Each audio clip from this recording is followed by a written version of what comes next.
Viegas. Let's take a look at what we're seeing right now. A lot of us quiet, even getting those sun breaks, which has been really nice. We talked about that yesterday, how we were going to see a little more sunshine. It wasn't going to be quite as widespread when it came to some of those showers that some of us saw earlier today. And we still have these showers in place. Now that's happening up across parts of our mountain communities, but you're noticing out towards the west, that's where we're seeing most of that action. Now we will see more of this rain kind of rolling through overnight. I'm going to time that out in just a little bit, but here's where the rain is heading into Linville Falls, Burke, Caldwell, over into Avery, parts of Watauga and Ashe County. Can't even rule out some showers over in Alexander County, and that's just happening in the next few hours. So that will continue to work its way up towards the northeast there. So timestamp right around 7 o'clock this evening. The rest of us remaining quiet, right? Take a look at this. 10 o'clock tonight, we have those showers that are still out to the west, slowly creeping and approaching our forecast. So now we're going to get ready for more widespread rain, if you will.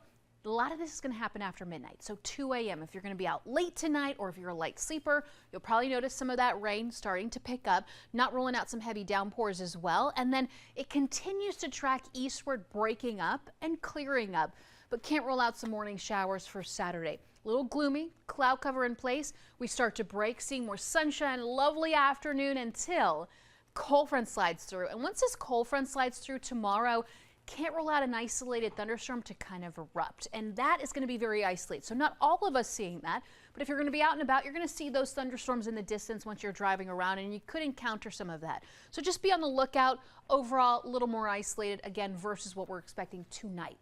Here's where we are currently, 77 degrees, cloud cover in place, but we're seeing some of those sun breaks a little brighter out there.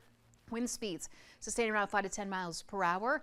Tomorrow morning, heading out the door, 63 degrees over in Charlotte, very similar to what we have been dealing with over the last week or so. Humidity continuing, high temperatures peaking into the 80s. So 83 degrees over in Charlotte. We're looking at a temperature of around 84 over Monroe, 85 Chesterfield. So a little warmer tomorrow. And then we get ready for the changes. So I mentioned a cold front sliding through. Yeah, that rolls through later on in the evening. But once that cold front comes through, not only will it drop those temperatures slightly, but it's also going to drop the humidity. Taking a look at the temperatures, we go from the 80s into the mid 70s. Not too bad. That's where we should be this time of year before warming up, which I'll mention in just a little bit here. But take a look at the dew points. So you'll notice those in the orange means it's really sticky out there. That's what we saw yesterday. That's what we're continuing to experience today and tomorrow. And then we fall into the 40s. So now we're in this real pleasant category. It's going to feel real comfortable out there. Take advantage if you can on Sunday. So as we take a look at the 7-day forecast, giving you some time to absorb this. Got a lot going on Saturday. For the most part, dry in the afternoon, but watching for those thunderstorms to fire up in the afternoon. Clear out on Sunday, enjoy it, and then the heat ramps up. So Wednesday, Thursday, approaching the 90s, humidity starts to build back up.